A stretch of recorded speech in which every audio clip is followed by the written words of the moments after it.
Subscribe करें और bell दबाएं ताकि कोई खबर रह न जाए।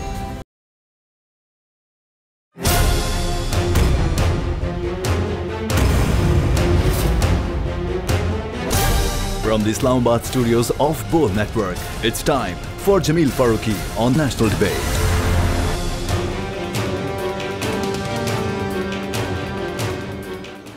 Good evening, welcome to national debate. Pakistan की सियासत मेरा सच और तेरा सच के बीच में फंसी हुई है। फस्तायत भी हर किसी की अपनी अपनी है। जो जब हुकूमत में होता है तो उसको फस्तायत नहीं बल्कि जमहूरियत नज़र आती है, और जब वही अपोजिशन में चले जाते हैं तो उनको जमहूरियत नहीं बल्कि फस्तायत नज़र आती है। इसी तरह से मेयार भी हर एक के अपने अपने, सब ने अपने अपने अंदाज से मेयारात मुकर्रर कर रखे हैं। किसी की नज़र में सहाफ़त का मेयार कुछ है, और जब वो हुकूमत में होते हैं तो उनके लिए सहाफ़ी कुछ और होते हैं, और जब अपोजिशन में जाते हैं तो उनके लिए सहाफ़त का मेयार बरअक्स हो जाता है, उनके लिए सहाफ़ी भी बिल्कुल अपोजिट हो जाते हैं। और यही हालात मुआशियात का है, यानी अवामुन्नास से जुड़े हुए मसले का है। जब आप हुकूमत में होते हैं आपके लिए टैक्सेस का मसला अलग होता है, जब आप हुकूमत में होते हैं तो आपके लिए बैरूनी कर्जों का मसला अलग होता है, जब आप हुकूमत में होते हैं तो बजटिंग का मामला अलग होता है, जब आप अपोजिशन में होते हैं तो आप सोशल वेलफेयर की बात करते हैं, पब्लिक हेल्थ की बात करते हैं, एजुकेशन की बात करते हैं। ये मामलात कंट्रारी हैं। ये उमूमी रवैया है थर्ड वर्ल्ड का, पाकिस्तान जैसे मुल्क का उमूमी रवैया है यहाँ के सियासतदानों का, क्योंकि हमेशा से वो जब जब हुकूमत में या इक़्तिदार में आते हैं तो उनकी नज़रें बिल्कुल उलट होती हैं, और जब अपोजिशन में जाते हैं तो बिल्कुल इसके बरअक्स काम करना शुरू कर देते हैं। आज फिर हुकूमत की जानिब से एक फ़ैसला किया गया, और वो ये कि मार्केट्स रात 8 बजे के बाद अब बंद रखी जाएंगी 1 जुलाई से। और मज़े की बात यह है कि इंतहाई अहम इजलास आज हुआ, और उस इजलास में बलूचिस्तान ने बायकॉट किया, यानी बलूचिस्तान के जो रिप्रेजेंटेटिव थे उन्होंने बायकॉट किया है। हालात इस हद तक आगे बढ़ गए हैं कि लोग अपने पब्लिक रिप्रेजेंटेटिव से एक बात पूछते हैं कि अगर आपने बजट में उसी तरह से आरा या छुरी चलानी है पब्लिक के ऊपर तो इसका फ़ायदा क्या है। उससे अगला सवाल ये है कि कॉन्स्टिट्यूशनल क्राइसिस के अंदर मामलात कानूनी हैं या नहीं है, उनकी पेचीदगियाँ उनके आड़े आ रही हैं। इंतखाबात अक्टूबर में होंगे या नहीं होंगे, 2023 में भी कोई चांस है या नहीं है, ये वो सवालात हैं जो पब्लिक पूछती है। साथ साथ अदलिया के ऊपर भी नज़रें लगी हुई हैं अवाम की। अवाम चाहती है कि फ़ैसले जो दिए गए उनके ऊपर अमल दरामद हो। अब वो किस हद तक मुमकिन है, आज की नेशनल डिबेट में इसी पर बातचीत करेंगे। Agenda on the national debate पर बात करेंगे ट्रेंडिंग टुनाइट की। ट्रेंडिंग टुनाइट आज का हमारा हैशटैग है #budget in focus, #budget in focus.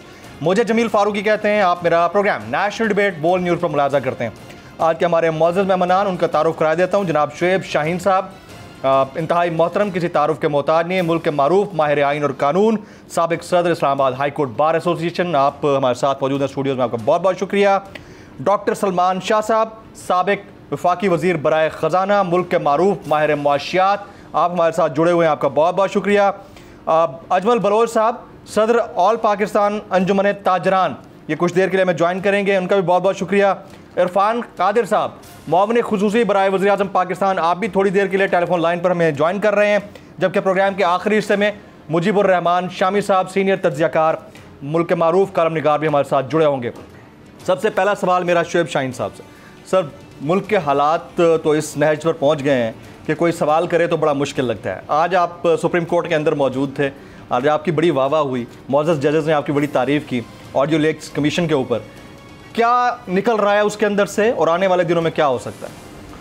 देखिए, मेरा ख़्याल है कि ये जो ड्रामा शुरू हुआ 16 फरवरी के बाद, 16 फरवरी से शुरू हुआ, 16 फरवरी को 2-3 जज साहिबान ने बैठ के अदालत के अंदर एक सुओ मोटो की रिकमेंडेशंस की कि केपी में और पंजाब में इलेक्शंस नहीं हो रहे, कि जो कि 1.5 महीना गुजर चुका है, तो इसके लिए सो मोटो प्रोसीडिंग शुरू की जाए ताकि इसके बारे में मालूमात मिले जी। सेम डे जज साहब की ऑडियो लीक होती है, या डॉक्टर होती है, या जो भी एक फेक किस्म का एक प्रोसेस होता है, वकील साहब की ऑडियो आती है, और कुछ और ऑडियोज़ मतलब है कि 16 से शुरू हो जाती हैं। और सारा ये सिलसिला जिसके बारे में अभी कमीशन बना है, ये 16 फरवरी से लेकर आज तक की जाने वाली वो ऑडियो लीक्स हैं। अगर वाकई हुकूमत संजीदा होती तो सबसे इम्पॉर्टेंट इशू था कि जो नेशनल सिक्योरिटी का मसला है कि prime minister house, prime minister office में की जाने वाली जो ऑडियो लीक्स हैं उसके बारे में तहकीकात होनी चाहिए थी। ये तो इसका मतलब है कि वो उसके बारे में सीरियस नहीं है, क्योंकि हमारे मुल्क में कौन आपके मुल्क में आकर के बाहर का कोई भी डिग्निटरी आकर आपके साथ ट्रस्ट की सूरत में बात करेगा, क्योंकि उनको पता होगा कि ये किसी भी वक्त लीक हो सकती हैं, आपकी ऑडियो टेप हो सकती हैं और उसका नुकसान जो है वो हमारे फॉरेन रिलेशनशिप उनको भी और हमारे मुल्क को भी हो सकता है। लेकिन ये जो 16 फरवरी के बाद का ये वारदात इन्होंने डालने की कोशिश की, उसके अंदर 3-4 चीज़ें बड़ी अहम थी। पहली बात तो यह है कि उस TOR में ये शामिल नहीं था कि आखिर ये कौन टेप कर रहा है। नंबर 1, क्या वो ऑथोराइज टेपिंग थी कि नहीं थी? अगर वो ऑथोराइज नहीं थी तो उसकी लीगल वैल्यू क्या है? उसका तो फिर कॉन्सिक्वेंस है, उसका तो कॉग्निजेबल ऑफेंस है, 3 साल सज़ा है। अगर किसी शख्स ने वाकई ये जेन्युइन फ़र्ज़ करो, तसव्वुर कर लें, तो इसका मतलब है कि ऐसी सर्वेलेंस जो विदाउट ऑथोराइजेशन होगी उसकी 3 साल सज़ा है अंडर द लॉ। तो फिर ये तो पता ही कोई नहीं इनको। फिर आपने उनको सच्ची तसव्वुर करते हुए आपने कहा कि आप इसकी आगे प्रोसीड करें और इसके मुताबिक आप ये भी बताएं कि अगर ये लोग इन्वॉल्व हैं तो आप इसके ऊपर क्या डिसिप्लिनरी प्रोसीडिंग्स होंगे। इसमें अदलिया के ऊपर बेसिकली अटैक किया गया, अदलिया को तकसीम करने की कोशिश हुई। और फिर आज भी जो बात हुई है, ये इस वक्त सुप्रीम कोर्ट ने राइट्स एंड लायबिलिटीज़ किसी पार्टी के डिटर्मिन नहीं करनी। सुप्रीम कोर्ट ने यह तय करना है कि क्या चीफ जस्टिस ऑफ पाकिस्तान की कंसल्टेशन के बगैर कोई जुडिशल कमीशन बन सकता है।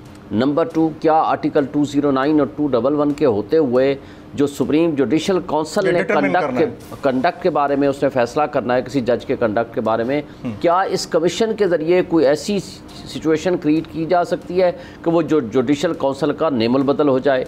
और फिर क्या आज़ाद अदलिया के ऊपर ये हमला तस्वुर नहीं किया जाएगा जो कुछ ये क्रिएट कर रहे हैं। तो ये बहुत सारी चीज़ें थीं जिसके ऊपर मेरा ख्याल है सुप्रीम कोर्ट ने ये सारे आर्गूमेंट सुनने के बाद अपना फ़ैसला टू दी एक्सटेंट ऑफ रिक्यूज़ल, क्या ये चीफ जस्टिस साहब या बाकी 2 जज साहबान इस बेंच में बैठेंगे या नहीं उसकी हद तक फ़ैसला जो है उन्होंने महफूज किया है। मेरा ख्याल है फ़ैसला अभी नहीं आया, आई थिंक, तो वो फ़ैसला आने के बाद फिर आगे प्रोसीडिंग्स होंगी।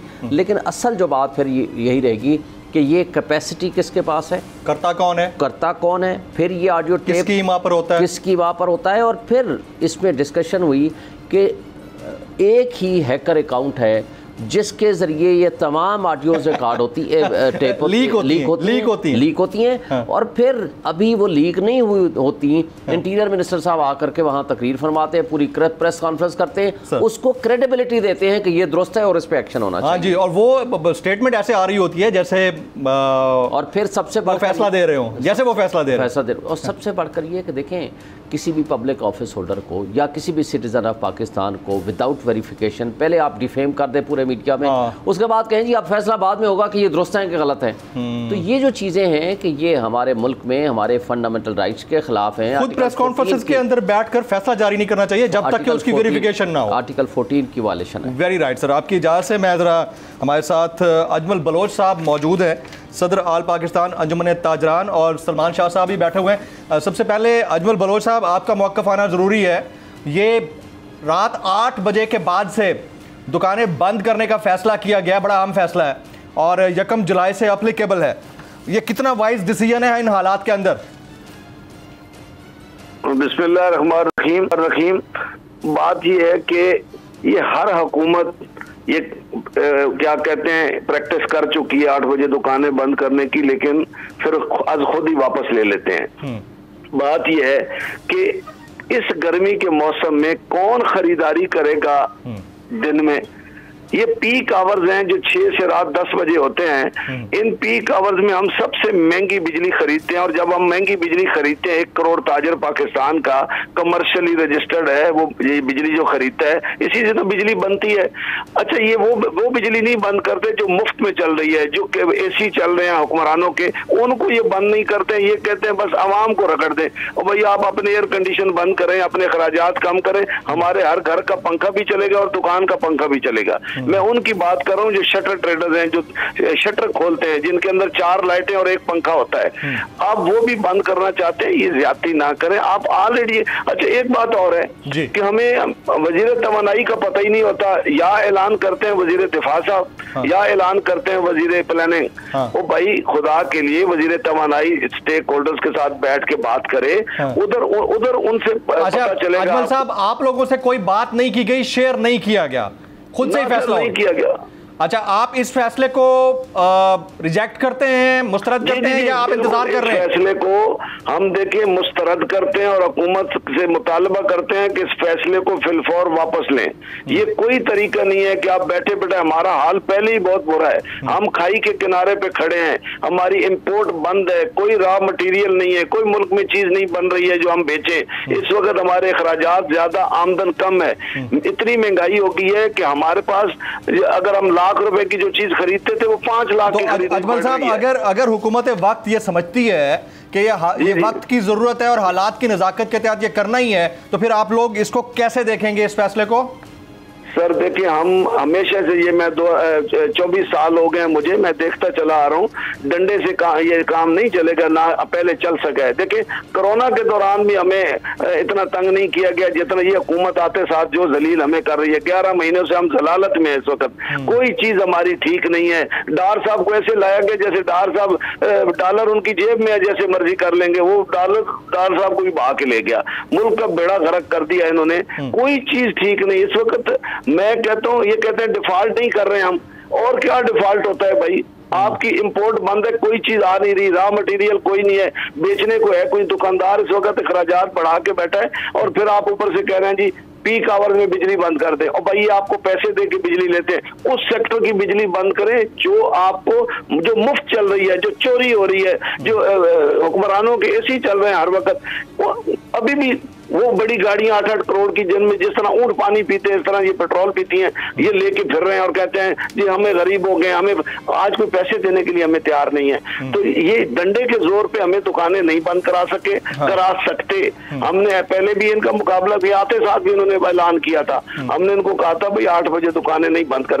अच्छा, दर्ज दिया जाता है कि दीन में ये है, दीन इनको याद आ जाता है जब ऐसा काम कोई आ जाए। दुनिया की हमें मिसाल देंगे कि दुनिया 6 बजे बंद कर, भाई दुनिया खुशहाल है, हम किधर खुशहाल है? हम तो मुसीबत के मारे। Very valid point and fair comment जनाब। अजमल बलोच साहब साथ मौजूद रहिएगा। डॉक्टर सलमान शाह साहब, मुल्क के मारूफ माहिर मुआशियात, साबिक वज़ीर ख़जाना, बहुत शुक्रिया सर, इसके बावजूद कि आप टेलीफोन से जुड़े हुए हैं, बहरहाल फिर भी आपने स्काइप से कनेक्ट किया हुआ, हमारे साथ मौजूद हैं। एक तो आइंदा बजट कितना डिस्टर्बिंग हो सकता है पब्लिक के लिए, या आप इससे कुछ पॉजिटिव देख रहे हैं? एक चीज़ तो ये। दूसरा ये फरमाइएगा कि ये जो 8 बजे दुकानें बंद करने वाला फैसला है, ये कितना इंपॉर्टेंट है ICC का? देखिए, अब हमें ये देखना है कि इस वक्त मुल्क बेयकीनी जो है है, और बेयकीनी जो होती है ये इक्तसादी अमूर के लिए ज़हर कातिल होती है। और अब मैं देख रहा था कि हमारा जो बॉन्ड है 2000 में जिसने आना है, रिडीम होना है उसका, वो इस वक्त कोई 90% रिटर्न पे बिक रहा है, और इसको बिकना चाहिए कोई 7% पे। तो इतनी ज़्यादा जो बेयकीनी की वजह से ये जो रिस्क प्रीमियम पाकिस्तान का बना हुआ है वो पाकिस्तान की इकोनॉमी को तबाह कर रहा है। उसकी वजह से ना तो पाकिस्तान अपने कर्ज़ों के बारे में कोई बातचीत किसी से कर सकता है, ना अपने कर्ज़ों को रीशेड्यूल कर सकता है, ना रीफाइनेंस कर सकता है। IMF प्रोग्राम जो है वो अभी तक हम नहीं कर रहे।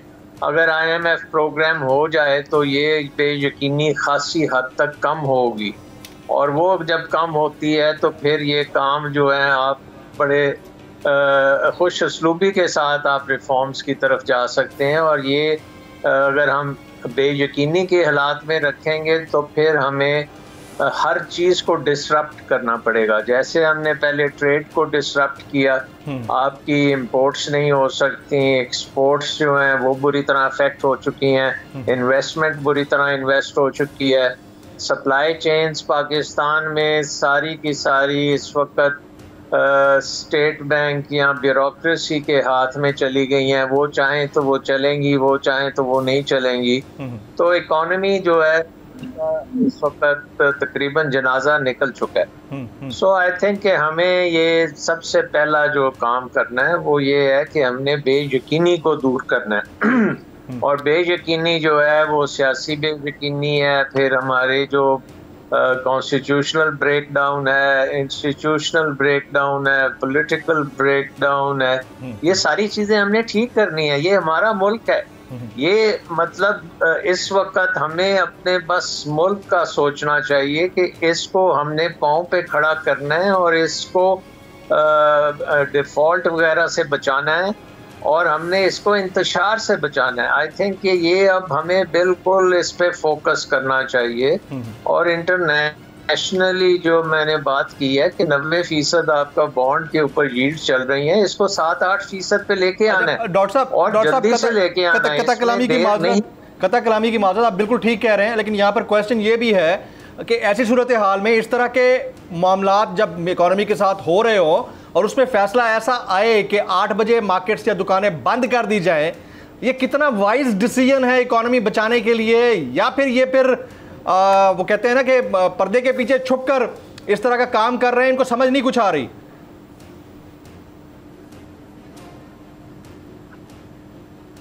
देखिए, इससे तो डिस्ट्रप्शन तो डेफिनेटली और ज्यादा होगी। हाँ। इकोनॉमिक डिस्ट्रप्शन होगी। अब आप देखें कि शाम को बहुत से रेस्टोरेंट्स होते हैं, उसमें बेशुमार एम्प्लॉयमेंट होती है, उनकी छुट्टी हो जाएगी। जितने बेरोजगारी होगी वो बहुत बढ़ जाएगी। रिटेल में आपको पता है कि अगर रिटेल में सेल्स नहीं होंगी तो पीछे से प्रोडक्शन भी बंद हो जाएगी, पूरी वैल्यू चेन जो है वो डिस्टर्ब होती है। तो ये एक गिमिक्स होती हैं जो ब्यूरोक्रेटिक तौर पे हम करने जा रहे हैं। अगर ये किसी बातचीत करके ये काम करना है कि भाई कैसे आपने बिजली को बचाना है, कैसे दूसरी चीजें करनी है, तो उसके और तरीकेकार होते हैं, उसमें इंसेंटिव्स आपके और होते हैं। ठीक। अभी मेरे भाई ने कहा कि जी पीक आवर की आप बिजली बंद कर रहे हैं, बिल्कुल सही बात की है, क्योंकि पीक आवर पे आप सबसे ज्यादा उसकी कीमत होती है। सो आपको उस कीमत पे मिल रहा है जो दूसरे सारिफ नहीं देते आपको, वो उस किस्म की बिजली की कीमत। तो ये इसको भी बंद कर देंगे तो आपके ये हैं इनको बहुत ज्यादा नुकसान होगा। इनकी प्रॉफिटेबिलिटी पहले। डॉक्टर साहब, मैं आपकी तरफ आता हूँ। अब इरफान कादिर साहब हैं हमारे साथ? इरफान कादिर साहब नहीं, अच्छा जी, हम कोशिश करते हैं, उनको हमारे साथ कमिटेड थे इरफान कादिर साहब भी, मुआविन खुसूसी बराए वज़ीर-ए-आज़म पाकिस्तान। एक ब्रेक लेते हैं, ब्रेक के बाद जब वापस आएंगे तो शुएब शाहीन साहब से और बाकी जो हमारे एक्सपर्ट्स हैं उनके साथ ये चीज़ रखनी है कि मुल्क के जो सियासी हालात हैं वो मुल्क की इकॉनमी की बेहतरी के लिए दुरुस्त होना या मुस्तहकम होना बहुत ज़रूरी है। आगे बजट आ रहा है और बजट के बाद जो इम्प्लीकेशंस होंगी लॉन्ग टर्म, उसमें से क्या निकलेगा, बात होगी एक ब्रेक के बाद। साथ रहिएगा।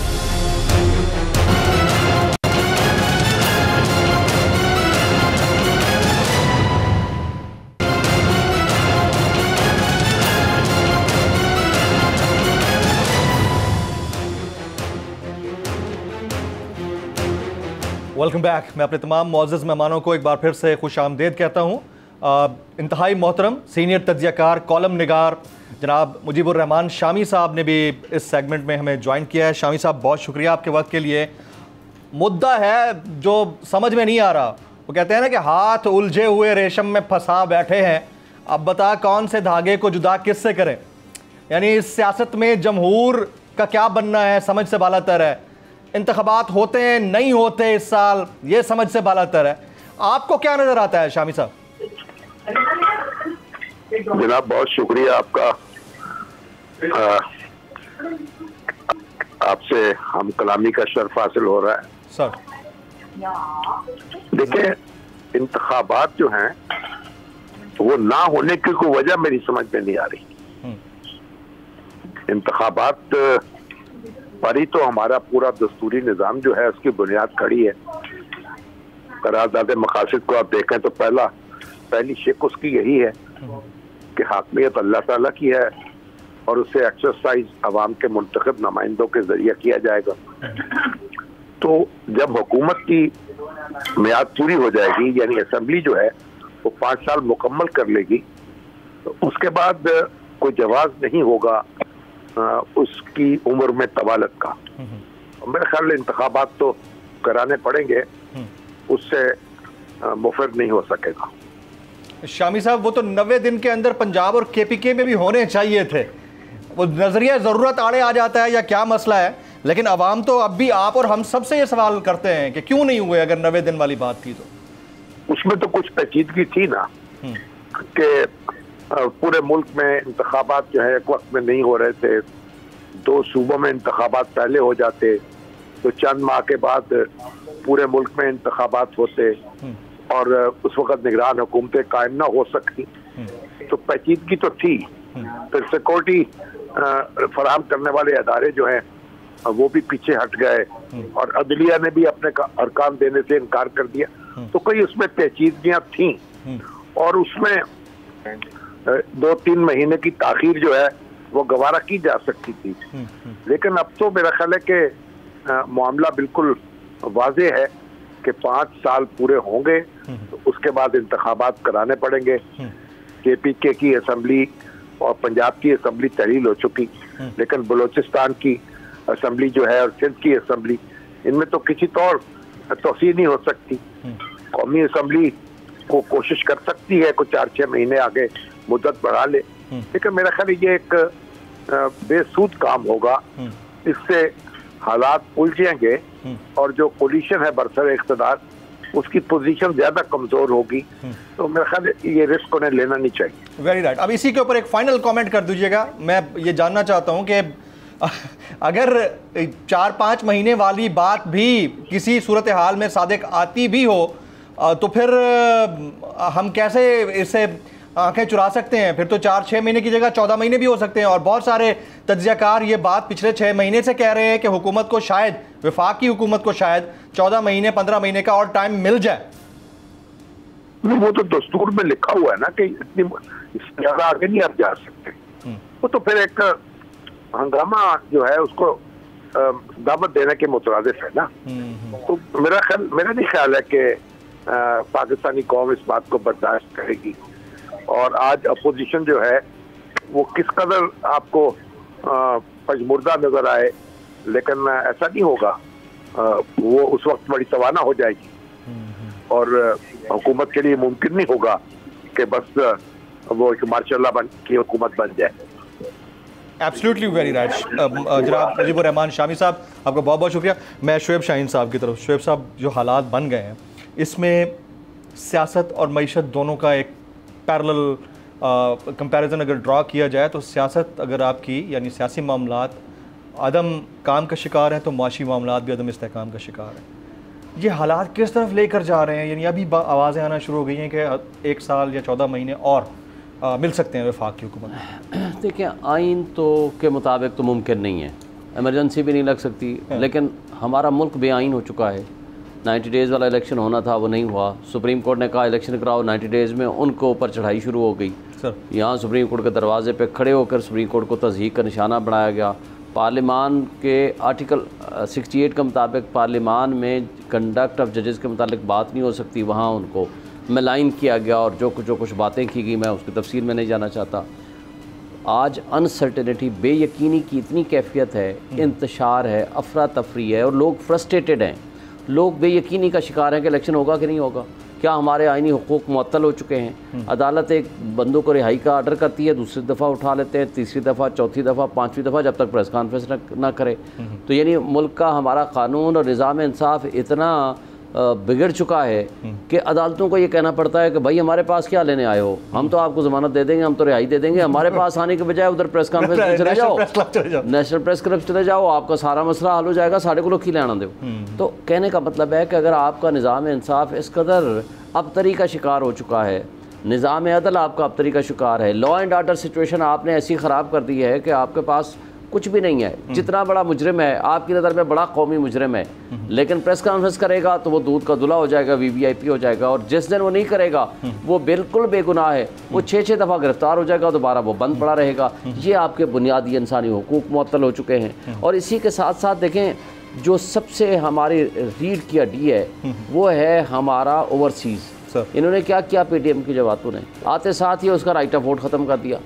आपने उनको तो पहले ही डिस्क्रेडिट कर दिया। उन्होंने क्या किया, आपको डिस्क्रेडिट कर दिया, आपको मुल्क में पैसा भेजना बंद कर दिया, और अगर कोई भेजते भी हैं तो कोई हुंडे के जरिए या जिसके जरिए भी भेजते हैं। और फिर डार साहब ने आकर कहा कि जी मैं तो $200 से डॉलर आके नहीं लेके जाऊँगा, आज 300 350 पे भी डॉलर नहीं मिल रहा। तो आपका मतलब है कि कर क्या रहे हैं इकोनॉमी? 14 महीने, साल, 6 महीने वाली बात मुमकिन सादिक आती है? मुमकिन नहीं है, पॉसिबल नहीं है, पॉसिबल नहीं है। इनको इलेक्शन में जाना पड़ेगा, और लेकिन इसी साल ही इलेक्शन होगा।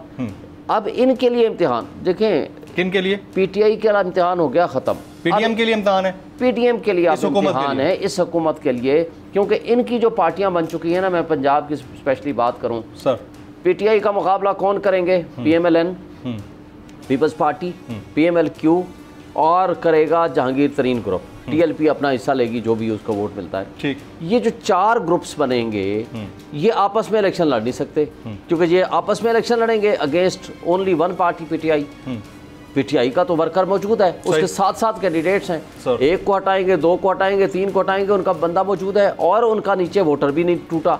तो अच्छा, मुकाबले में जो होंगे, क्या ये अलग अलग इलेक्शन लड़ेंगे?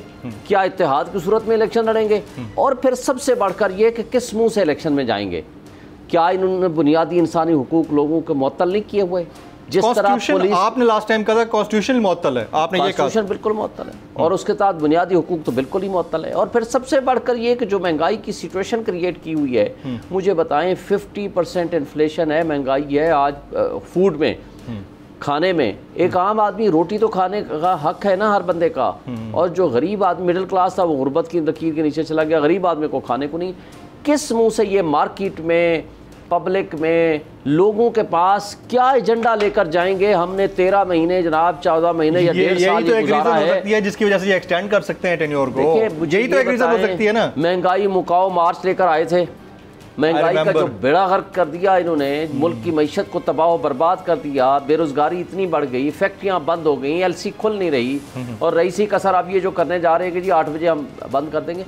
लोगों की परचेसिंग पावर आज नहीं रही। आप किसी भी दुकानदार से, आप अजमल बलोच से पूछ रहे थे, किसी भी दुकानदार के पास पूछूंगा उनसे, हाँ। अगर किसी के पास 1 लाख रुपए की या 2 लाख रुपए की सेल थी, तो आज उनकी आधी सेल रह गई है, क्योंकि लोग जहां फर्ज करो 2 सूट लेते थे तो वो 1 लेने लग गए हैं। बाइंग कैपेसिटी खत्म हो गई, बाइंग कैपेसिटी खत्म हो गई, लोगों के पास परचेसिंग पावर नहीं रही, तो वो क्या जा करके। अच्छा, फिर अगर एक चलते हुए निज़ाम में अगर आपने कुछ चेंजेस भी करनी है, चलो कुछ लोग जा करके कुछ चाय पी लेते हैं, कोई होटल में चले जाते हैं, या कोई मिडिल क्लास का या कोई थोड़ा सा पैसे रखने वाला बंदा जाकर कहीं खर्च कर लेता है, तो वो सर्कुलेशन ऑफ मनी को आप रोक देंगे तो जो कुछ बेड़ा गर्क हो चुका है मजीद होगा। वो तो कोविड में भी हमने, हमारी मतलब हुकूमतों की कोशिश थी कि ना रुके, क्योंकि हालात उस वक्त भी बुरे थे, और अब अगर इस सूरत में आप रोक देंगे तो क्या होगा? फिर तो कहीं ऐसा तो नहीं कि आप फाइनेंशियल इमरजेंसी की तरफ जाने का तो कोई नहीं है? इनका इरादा तो यही था। अच्छा, लेकिन इस इरादे को ये कामयाबी की तरफ लेके नहीं जा सकते, बिकॉज ये फिर अफोर्ड नहीं कर सकते बाकी सूबों में इलेक्शन करा दें और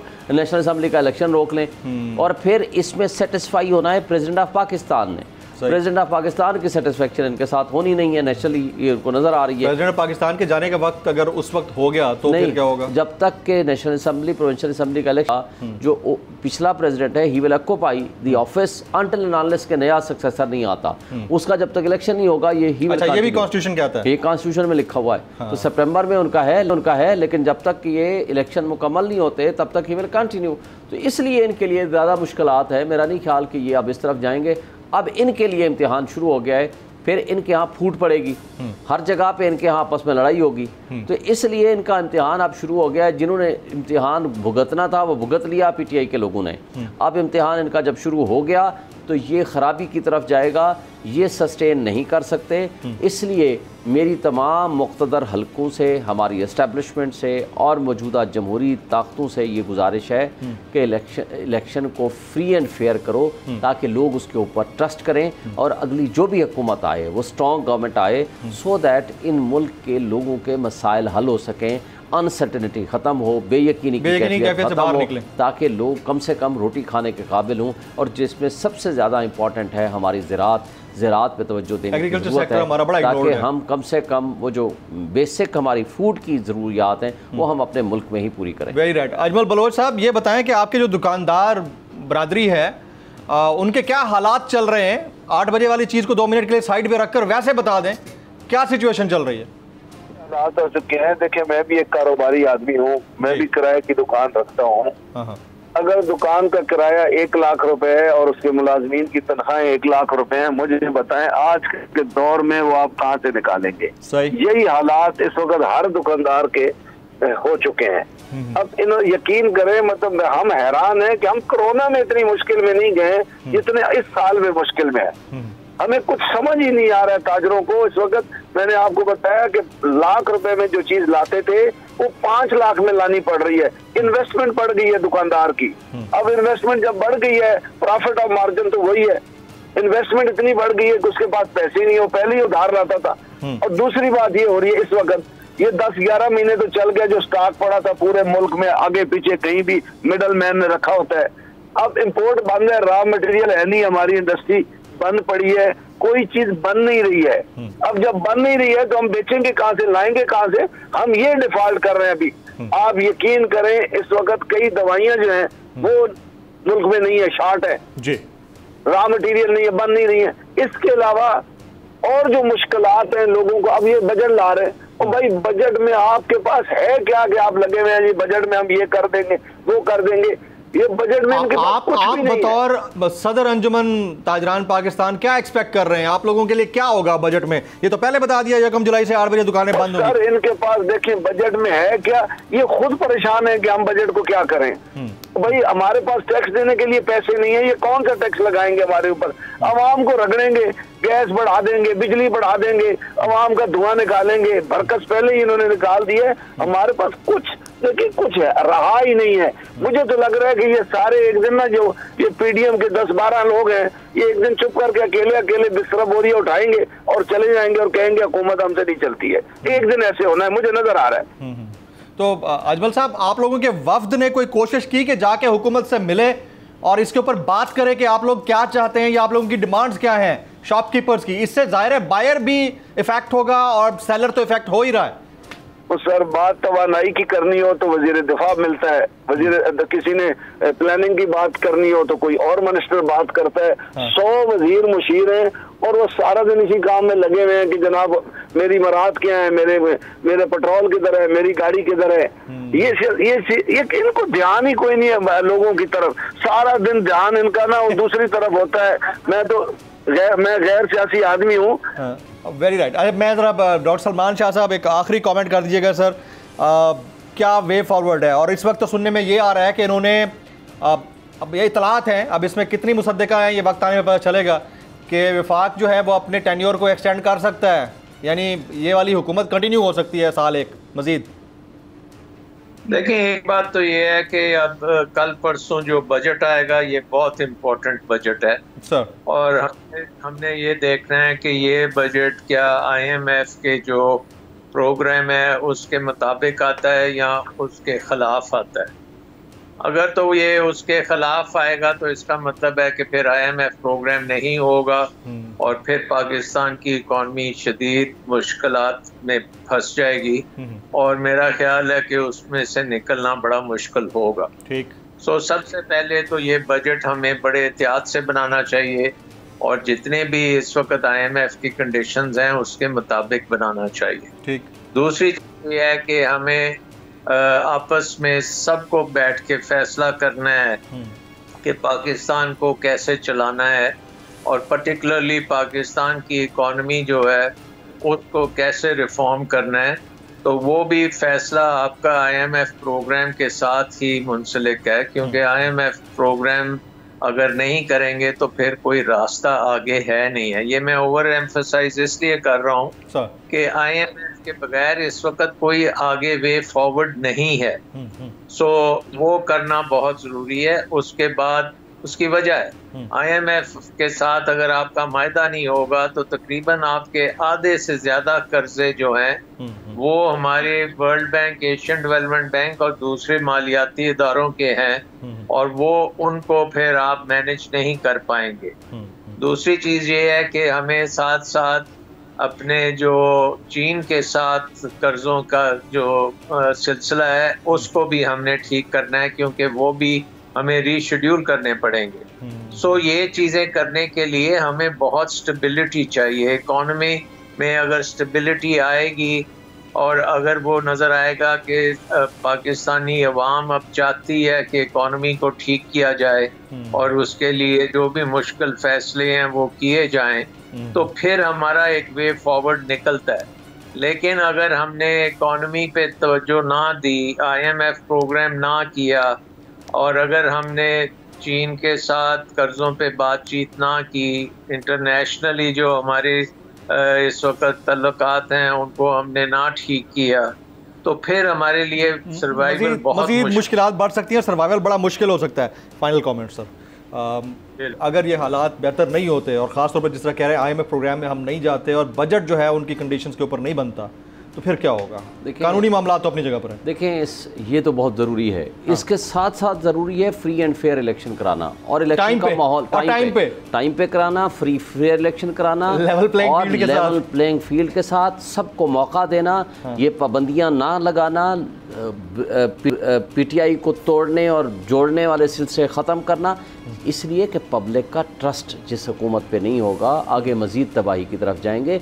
एटलीस्ट जो ट्रस्ट है पब्लिक का वो तो रेस्टोर करें, सो दैट कि जो अगली हुकूमत आए अपने इन मामलात को बेहतरी की तरफ लेके जा सके। और अगर ये नहीं करते हैं तो जो तबाही हो चुकी है इसको आप डबल ट्रिपल कर लें, मज़ीद ख़तरनाक। जनाब शुएब शाहीन साहब, सर आपका बहुत बहुत शुक्रिया। डॉक्टर सलमान शाह साहब का मैं शुक्रिया अदा करूँगा।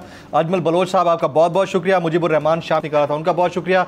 इरफान कादिर साहब, मुआविन ख़ुसूसी बराए वज़ीर-ए-आज़म पाकिस्तान, बड़ा इंपॉर्टेंट उनका टेक होता है अगर आज शामिल होते हैं। कमिटेड हैं कि किसी जगह बैठ गए, हमारे साथ कमिटमेंट की थी लेकिन फंस गए हैं, तो उन्होंने माजरत की है। नेक्स्ट टाइम इंशाल्लाह उनको शामिल करेंगे। ख्वातीन हज़रात, अहम तरीन पॉइंट ये है कि बजट 2 दिन बाद आने लगा है, यानी फ्राइडे को बजट आएगा और उसमें पब्लिक के लिए अगर चीज़ बेहतर नहीं है और आने वाले दिनों में टाइम पर हम अगर इंतखाबात में नहीं जाते तो जान लीजिए कि हालात मज़ीद ख़राब होंगे। नेशनल डिबेट से इतना ही। जमील फारूकी को इजाज़त दीजिएगा।